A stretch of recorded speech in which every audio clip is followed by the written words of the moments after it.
Tyria is a massive world filled with so many incredible things. As adventurers go across each and every bit of each and every map and take time to look at all the different things, there is a lot to discover. One of the biggest, most important, and most iconic areas in the entire Guild Wars franchise that played a major part in both the original Guild Wars as well as Guild Wars 2 is the Shiverpeaks, a massive mountain range that stretches through most of Central Tyria and continues much further north than we can currently explore. And today I want to go across the Shiverpeaks in Guild Wars 2 and dedicate an entire, larger than normal video to this entire region, excluding the Icebreed Saga, which will be its own video, and highlight my top 25 favorite things found within.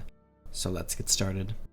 In the number 25 spot is Trapper's Labyrinth. This is an area in northeastern Snowdrift Drifts, pretty close to the entrance to the zone from the Wayfarer Foothills, which is a location that I've just always liked a lot, where it is a pretty random part of the map that doesn't have too much going on inside of it specifically, except a really cool vista that you can get, which gives a great view of the cavern here. The biggest thing going on here are how there are a bunch of Morellos all around here, and there is a really cool piece of environmental storytelling here, where you can see that somebody tried to come in here and they did not have a good time with the Morello. But there's also another really cool thing going on in here, where there is an entrance to Frost Gorge Sound into the dredge area of that map, which I really like this a lot. As you can see, some high level dredge that are guarding the entrance here, kind of warning lower level players that you maybe shouldn't come through here until you're a higher level. And this is kind of a similar vibe to the entrance to Frost Gorge Sound from the Wayfarer Foothills, which is another cool spot that I love a lot. And I just like seeing entrances to higher level maps and lower level zones that kind of just give a hint of what there is to come into the future of a player's adventures in Tyria. And the number 24 spot is the Borealis Forest. This is the Norn starting area in the Wayfarer Foothills, which is pretty different than a lot of the other parts of the Shiverpeaks, especially in the Wayfarer Foothills, where for me this is just an incredibly nostalgic area, because when I first started learning about Guild Wars 2 way back in the day, this is one of the first places I saw in the entire game, and it helped me fall in love with the game in the first place and get me started. And there is a lot going on here with a lot of little different details that we could highlight, but specifically I just love how beautiful it is, with the forest and the river going through it and all of the mountains going up around it, and you got the entrance to Holbrack with the incredible statues. And just overall, it is a really beautiful area, and maybe the most beautiful area in the entire Wayfarer Foothills. In the number 23 spot is Snowdrift Haven. This is a line guard haven in Snowdrift Drifts that is just a classic haven along the Lion Road that stretches from Lion's Arch to many different corners of Tyria. And I like line guard havens quite a bit, and this is just another good example of one, but it also features the start of a massive road that we may or may not talk about in the future, that heads south through the Shiverpeaks, and there's also a really massive bridge located here that I love a lot. It's just super cool looking, connecting these two parts of the Snowdrift Drifts together and being a major part of the entire Lion Road trade route through the Shiverpeaks. The haven itself is also decently cool, and I really like the Order Whisper space that is hidden underneath the haven into the mountainside, where there's also a portal that leads to an event with the Order Whispers, and I love all the different decorations around here, especially the massive printing press. In the number 22 spot is King Jalis's Refuge. This is a jumping puzzle located in Snowdrift Drifts that many players should be familiar with, because it's one of the first jumping puzzles into the Shiverpeaks, and is also a pretty easy jumping puzzle that a lot of players recommend to newer players to complete, where through here there is a lot of stuff that you can do for achievements, but largely it's only a few jumps in a really cool area that is just aesthetically beautiful and really fun as you're kind of diving into a little dwarven ruin. It is of course named after King Jalis, who is an incredibly important dwarf from the original Guild Wars, who was a major part of the Prophecies campaign, and largely is just historically a very cool idea of an area and is a really fun jumping puzzle. In the number 21 spot is Olia's Clearing, where this is a Lion Guard lumber mill located in Lornar's Pass. And throughout the Shiverpeaks there are a couple of incredible lumber mills that I love a lot, but I specifically wanted to just highlight this one because for me it is definitely a pretty cool lumber mill, and I think it encompasses a lot of the ideas that we see with lumber mills throughout Guild Wars 2 and especially in the Shiverpeaks, where this lumber mill is located on the fringe of the Shiverpeaks as it begins transitioning into Kryta and south into the Steamspur Mountains, which I think is really cool. And that is a big theme of Lorna's Pass, where we see that transition happen across this entire map. But I just love the idea of having a lumber mill, because when we think about the lore and story of Tyria, with all the people that live inside of it, there's a lot of need for lumber in this world, and in order to have lumber, you have to process logs at a lumber mill. And that is what we see going on here, where we have the Lion Guard that are harvesting wood and transforming it into planks, and then those planks are used for a variety of different things, be it for houses or tools or carts or anything else that you need lumber for. In the number 20 spot are the Shattered Ice Ruins. This is another jumping puzzle located in Frostgorge Sound this time, and it's kind of similar to King Jalis' Refuge, where we are going through another dwarven themed area, but this dwarven themed area is a fair bit cooler, and I really like it aesthetically a lot. It is a really fun area to jump through, and the jumping itself with the jumping puzzle is also really fun, where it's definitely a bit on the easier side, but is decently more challenging than King Jalis' Refuge and some of the other jumping puzzles in Guild Wars 2, where it can be a challenge for brand new players, but it's a good step up to help learn how to do jumping puzzles. And I've just always found this area really fun to explore and to jump through and to complete, and I do come through here every now and then just to do the jumping puzzle for fun, and then there's also a bunch of other things that you have to do occasionally that require you to come through here. In the number 19 spot is Windy Cave Treasure. Another similar idea to the last spot, but this time a mini dungeon instead of a jumping puzzle, and located down in Lorna's Pass, where this has always been a standout area in the entirety of Tyria for me, because it's just a cave located in the middle of Lorna's Pass that has a little entrance that you can then go into to then find a massive cave with some puzzles that you have to figure out, with a little bit of jumping in the middle, and you just have to progress through it all in order to get to the end to get your reward with an achievement and a chest. There are a few things you have to fight along the way, but the entire environment around here is just super cool. I especially like how you come through here during a story mission with the Durman Priory, which I think is always fun to see, and I just love the idea of diving into an ancient dwarven ruin that is in some sort of mysterious cave with a lot of wind just like blowing you around the area, and you're just trying to explore and figure out what is located in this cave.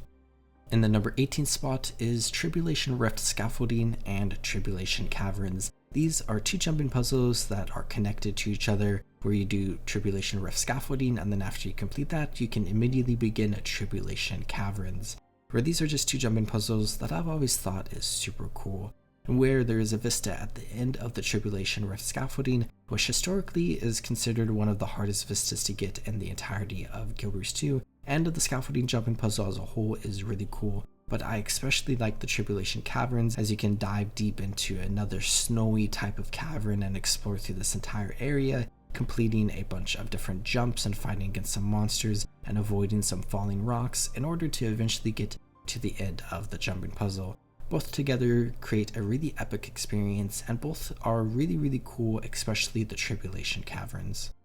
In the number 17 spot is the Hangrammr Climb. I really hope I pronounced that correctly. But this is an area in the Wafer Foothills which encompasses 3 distinct areas, where we have one spot that is where Issermir's body is located, that Norn adventurers who play through the personal story with the tutorial mission, the first mission in the game, come and fight Issermir, and then out in the open world you can go find Issermir's body and you can commune with it to get a hero point. Then there's also a really cool little crystal area, plus a vista, plus a camp with Linnea that begins with the jackalope stuff, which I always thought was super cool. But the area that I like a lot is how you can find a pass that goes from this upper area of the Shiverpeaks down into the Borealis Forest that we talked about earlier, where this is a secondary exit to the Wafer Foothills from the Borealis Forest, where there's actually 3 in total. And I've just always loved the vibe of leaving the forest and coming up the mountain this way to then fight past some minotaurs, and then be super high up into the Wafer Foothills, where you can then look down into the rest of the valley and just see a cool Norn village, a ton of trees, and just a bunch of snow off in the distance. In the number 16 spot is Lynch and Groznev Delve. These are 2 areas that are basically connected to each other, in the Frostgorge Sound on the other side of the entrance from the Trapper's Labyrinth in the Snowdrifts that we talked about earlier, where this is a massive dredge complex hidden in the southwestern corner of the map. And there is a lot of stuff going on here, with a couple of tasks that are less popular tasks, but some other cool objectives like a vista and some point of interest that you can get. But the big thing that I really love about this area is just how insanely cool it is, where it is a massive dredge complex with so much dredge machinery and technology, and just some really cool vistas where you can just like sit somewhere and look in a direction and see some really cool places. A really weird thing for me is that this really kind of reminds me of Half-Life, where the vibes of this area reminds me a lot of Black Mesa, and I'm not sure if that's just a me thing or if other people feel that way too, but it's just a really cool vibe with a bunch of massive areas that just look aesthetically very cool looking. In the number 15 spot is Talus Waterslide and Caer Evermore. These are another two areas that are connected to each other, this time in Timberline Falls. And I've just always loved this area a lot. Where to look at all the different things in here, there's just a lot of cool stuff going on with a task and a really cool Caer and just a bunch of really cool looking like waterfalls. And the entrance to Mount Maelstrom here is very cool, and I just love all the different plants and the road going through here and everything else. But for me, this area is just super nostalgic, because one of the first videos that I made for Guild Wars 2 was about a bug here located in Caer Evermore, which I have a lot of nostalgia for. And then one of the first and pretty much the biggest wiki contribution I ever made was for the Talus Waterslide wiki page on the Guild Wars 2 wiki, and those things together just make this area feel very nostalgic for me personally.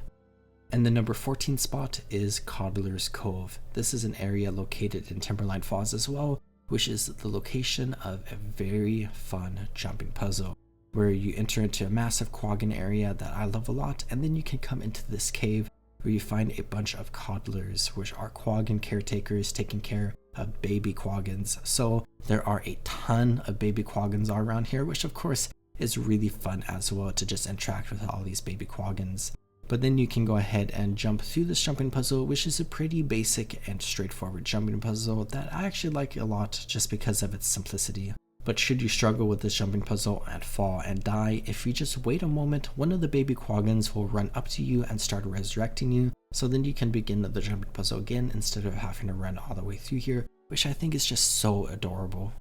In the number 13 spot is Leopard's Tail Valley. This is an area back up in Frostgorge Sound that has always just been an area of the map that I find incredibly beautiful. You do have a pack camp here, which is cool, that leads into a couple of the different parts of the map. But just looking at Leopard's Tail Valley itself is really fun, with all the vegetation that has happened to grow here, with the little stream that is coming through here, and then you got a frozen waterfall that is melting a little bit, which I absolutely love a lot. And then you have a really incredible bridge going over this area, and every different factor together combined just makes this entire area feel really beautiful, where you could have like the individual idea of like the stream coming through here, or having this little waterfall, or just having a bridge over this area, which individually are each a really cool thing, but altogether it just helps create a really stunning environment and has always just created a standout area of the map for me.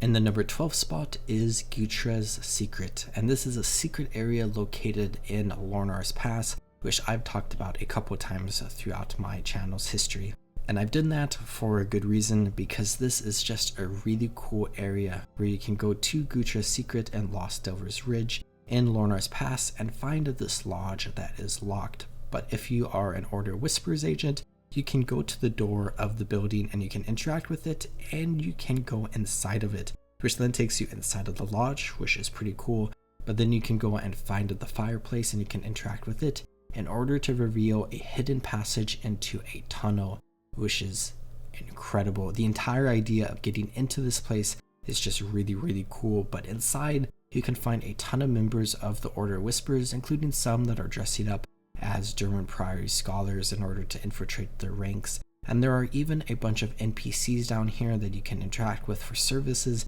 like a vendor that you can sell items to that are not marked on the world map, making this place even more secretive, because there isn't an icon on the world map suggesting that there's something in this area that players can interact with. And for many players just coming through Lorinar's Pass for the first time, you just pass by this area without even realizing there is a giant cave system in here with a ton of Order Whispers that you can go ahead and interact with. And for me, that's just always a really cool idea, and I love to see places like this in Guild Wars 2 where you have a little safe spot that you can go to if you are a member of the Order Whispers. In the number 11 spot is Song of Final Exile and Urgulp, where this is an area in Snowdrift Drifts, with the Song of Final Exile being a Coden sanctuary but built onto the ground, and Urgulp being a Quaggan village just north of it in the lake that the sanctuary is built alongside of. And I've always found this area really cool, and it has played an important part in Guild Wars 2 in a couple of different parts of the game over the years. But I always find Coden areas incredibly interesting because we don't see too many of them in Guild Wars 2, and I always find Quaggan villages interesting as well, because Quaggans are just incredible. But I really like how these two little areas are connected to each other, where the Coden and Quaggans aren't exactly working with each other, but they are allied with each other and they do interact with each other quite a bit. And it's fun to see that those interactions happening when they do happen, and it's cool to just see that they happen to be existing in proximity to one another. In the number 10 spot is Sorrow's Eclipse and Gooloopa Deeps. Basically a very similar idea to what we just talked about with the Song of Final Exile and Urgulp, but this time a lot cooler. Located in the Bitterfrost Frontier, this is the central area of the map that is a Coden sanctuary that you can explore and find a bunch of vendors and just find a ton of safe refuge in this area from the rest of the map being pretty dangerous for explorers. But underneath the sanctuary, you can swim down under the ice and find a Quaggan village that is just incredible. Where we see in this area, the Quaggans and Coden aren't just living in proximity, they are basically just living together. Where you don't see too many Coden going down into the Quaggan village, but there are a ton of Quaggans that come up from the village and hang out onto the sanctuary, which I love a lot. And it's really cool to just see the Coden and the Quaggans in this map working together to fight back against the Ice Brood and to just protect each other and create a little bit of a safe haven for the people of this area of the world, especially adventurers coming through here. In the number 9 spot is Underworld's Angels. This is an achievement located in Thunderhead Peaks, which utilizes the roller beetle, where you have this entire map that is really cool, and from north to south, it's basically going downhill, where the northern part of the map with Thunderhead Keep is really high up into the Shiverpeaks, and then when you get to the southern part of the map, it's along the ocean, where you see a ton of ice, and then you see the ice break away into the ocean, and you got some dredge camps and whatnot down there. But to get from the northern part to the southern part, you really just have to go straight downhill, where there's a lot of steep inclines to get downhill. But this is perfect for the roller beetle, and ArenaNet thought so as well, where they added an achievement where you have to use the roller beetle in order to get from one part near Thunderhead Keep down towards the ocean into a little pool by the dredge area. And I've always found this course incredibly fun, where it's just really fun to hop onto your roller beetle and just go as fast as possible basically, and get some really cool and fun jumps, and then try to land in this ending area in order to get a really fun achievement.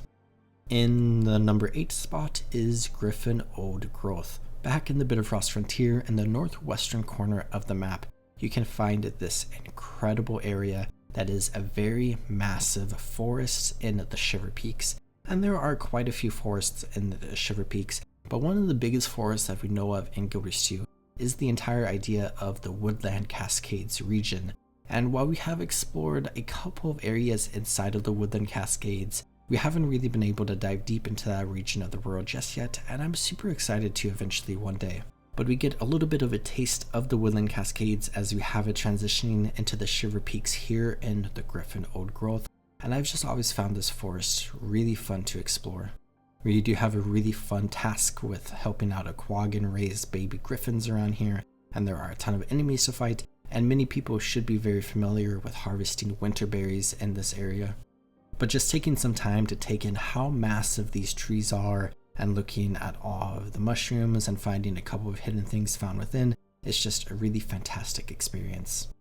In the number 7 spot is the Ice Floe and the Labyrinthine Mountains. which this is the area that I was alluding to earlier when we were talking about the Underworld's angels and the southern part of the Thunderhead Peaks, where this is the southern part of the map as it transitions into the ocean. And I always find the ice flow and the meta event going around here really cool, and to interact with the dredge is fun as well. But I just love the lore of this area and the world building that is happening here, where we have the Labyrinthine Mountains connected to the Shiverpeak Mountains, but transitioning towards the Steam Spur Mountains, where the Labyrinthine Cliffs is an area that we have been able to explore for a very long time, long before this map was introduced into the game with the Festival of the Four Winds. And when this map was finally added, it was bordering the Labyrinthine Cliffs that we go to during the festival, and it was cool to see a reference to the Labyrinthine Cliffs in this map, since they are connected to each other. And while we can't go directly from one area to the other, they do exist next to each other on the map, and it's cool to see the world building happening around here,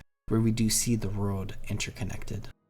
In the number 6 spot is the Hall of Chains. This is the 5th raid wing added to Guild Wars 2, and the entrance to this is located in Lornar's Pass. Now this raid is located in the Underworld, which is not in the same dimension as Tyria, but it feels very similar to the Shiverpeak Mountains in many ways, with it being snowy. And the raid itself is incredibly cool, especially with Doom, the final boss, being one of the most epic bosses in the entirety of Guild Wars 2. But I am a big fan of having instance content interconnected with the world, where I really love having the dungeon entrances in the world of Tyria, a couple of which we can see across the Shiverpeak Mountains. And with raids being added into the game, I love finding the entrances to raids located somewhere in Tyria that makes sense for it to exist. And the Hall of Chains is no exception, where we have the massive statue of Grinth located here, where historically statues of the gods have been a location where you could potentially find an entrance into that respective god's dimension. And we see that here with the Hall of Chains raid leading us into the Underworld from here in Lornar's Pass. And I think that is just incredible. Plus, for newer players coming through here where they see an entrance to a raid, they get a little sneak peek of what they might be able to experience once they reach level 80 and get ready to raid. In the number 5 spot is Gentle River, and this is in the northwestern Timberline Falls. And historically, anyone who has watched my channel over the years knows that this is one of my favorite areas in the entirety of Guild Wars 2, where it's just stunning. And there is a lot of stuff going on here that we could highlight, but really I just love how insanely gorgeous this entire area is, where this is just one of my favorite shots in the entire game, where we have this really cool looking valley with the river going through it, and there's also a bunch of waterfalls located nearby, and we have the snowy Shiverpeak Mountains surrounding this entire area. And there's so many trees and plants and grass and just so many different creatures just roaming around this area. It's just stunning. I love to come here and just sit for a bit and to just look at how beautiful this entire location is. And I often highlight this location in different videos with just random footage or even thumbnail art. And of course, in a top 25 things in the Shiverpeaks, I'm going to talk about this area once again because it really just deserves that much attention. In the number 4 spot is the Skybox. Now this is definitely an interesting idea that I think a lot of players aren't too familiar with, but skyboxes in Guild Wars 2 are honestly pretty incredible, and I really enjoyed highlighting them in my top 10 skyboxes video. And the skyboxes themselves, if you look up into the sky in the Shiverpeak Mountains, are pretty cool. They are relatively average, but I love the updated skyboxes with the End of Dragons expansion in the Shiverpeaks, especially because if you get to a good perspective where you can look out across the Shiverpeaks, you can see the Shiverpeaks just expanding into the distance from different areas of different maps across the Shiverpeaks. And I just love that so much because the Shiverpeak Mountains are a massive location in Tyria with a ton of stuff going on and a ton of mountains just stretched into the distance. And it is cool to see the skybox updated to resemble this idea in lore, because while we only get to experience like a small section of the Shiverpeaks in each and every map that is disconnected from one another but connected lore-wise, it is fun to see some details added in to show the entirety of the Shiverpeaks from different locations in individual maps.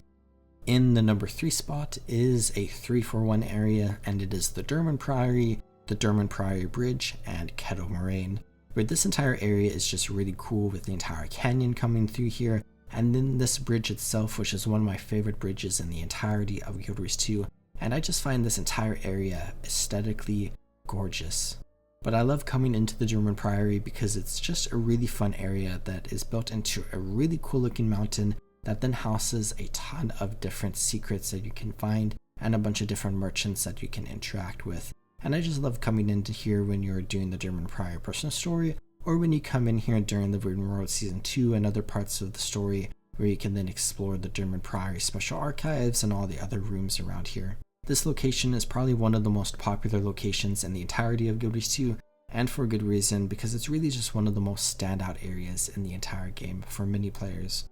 In the number 2 spot is the North-South Shiverpeaks Road, and this is an area that a lot of people aren't really going to be understanding why it's number 2 on my list, but let me try to explain. Where a long time ago I made a video highlighting the top 10 roads in Guild Wars 2, because when we look at roads, they are incredibly important for many different reasons. Where one, for gameplay reasons, it is incredibly important to have roads going through maps in order to guide players through the map in order to get to different areas. But then lore-wise, they are incredibly important, where every piece of infrastructure in Tyria plays a part in the Tyrian economy and also just to allow people to travel around the world to get from place to place to place. And the North-South Shiverpeaks Road is one of the biggest and most important and coolest roads in the entire game, where it stretches through multiple different maps, starting from Snowdrift Haven and down into Mount Maelstrom, where there's a bunch of cool bridges, cool sights to see. You got Gentle River, you go past Lornar's Pass, and it's just incredible. Honestly, if you have some time to kill, I would say come to Snowdrift Haven and head south out of the haven and just follow this road and just take some time to explore and see every different area that is around here. Because by the time you get to the end of this road, you will have seen so many beautiful and gorgeous areas in Guild Wars 2, and then if you took even more time to complete all the different objectives along the road as you do so, you will have experienced a lot of stuff. And largely, it's just an incredible idea in Guild Wars 2 that I love a lot, and it's just one of my favorite things in the entirety of the Shiverpeaks. But now for the number 1 spot, for my favorite thing in the entirety of the Shiverpeak Mountains, and it just has to go to Dwarven Room Raider. This is a massive mini dungeon located in the Dwarven Catacombs in Thunderhead Peaks, where there are just a ton of different puzzles that you can do where you interact with some of the history of the dwarves in the Guild Wars franchise, where you also have Frodak Steelstar located here that you can go ahead and chat with, who is a pretty cool dwarf. But in order to start this adventure, you have to get to the Light of Deldrimor Plate, which you can get from completing the 2 different Thunderhead Peaks meta events, or you can just buy it off the trading post, where you can go ahead and complete a few different puzzles every day, and then you can get a special reward where you get a big chest. And there are a ton of achievements and even a mastery point that you can get from doing all of this stuff, which I think is really cool. But of course, the aspect of this that I like a lot is just the environment we are going through, as well as the puzzles that we complete. Where we have the Dwarven Library, which is a maze area, and you have to use the torches in here, and you have to fight back against Gravelings in order to complete the puzzle. Where there's then a Dwarven Sauna, as in there's a bunch of lava that you can go ahead and try to jump through this area in order to avoid the lava, and it's basically a little jumping puzzle that you have to complete. There's then the Gauntlet Room, where there's a bunch of lava spouts that you have to avoid, and there's also a ceiling trap that will instantly down anybody that comes into contact with it, and you just have to avoid everything in this area and get through it as fast as possible. Then there's the Tomb of Morhan, which is much more simplistic and just has a little boss fight for you to complete. Then there's the Crystal Room, where there are a bunch of Dwarven teleporters, where you have to reactivate dredge turrets, and you have to basically complete a little puzzle where you bounce sonic shots off of different things in order to get it through the room successfully. And then there is the final room, where you can go ahead and open the chest once you complete different puzzles. And each of these puzzles are really fun, and each of these puzzles are located in really cool rooms that are just really fun to look at and see all the different decorations in here. And aesthetically, this entire place is incredible, with some incredible puzzles, and is just my favorite thing in the entirety of the Shiverpeaks. And that's my list. I hope you enjoyed. The Shiverpeak Mountains has a lot of stuff in it, and I have many honorable mentions down in the description, but I would love to hear what you have to say about the Shiverpeaks down in the comments below, if there's anything on this list that you particularly like, or if there's anything that I didn't specifically mention that is one of your favorite things in the Shiverpeaks, because this entire region of the world is incredible and it deserves to be celebrated. I hope you all are taking great care of yourselves. Have a good one, everyone.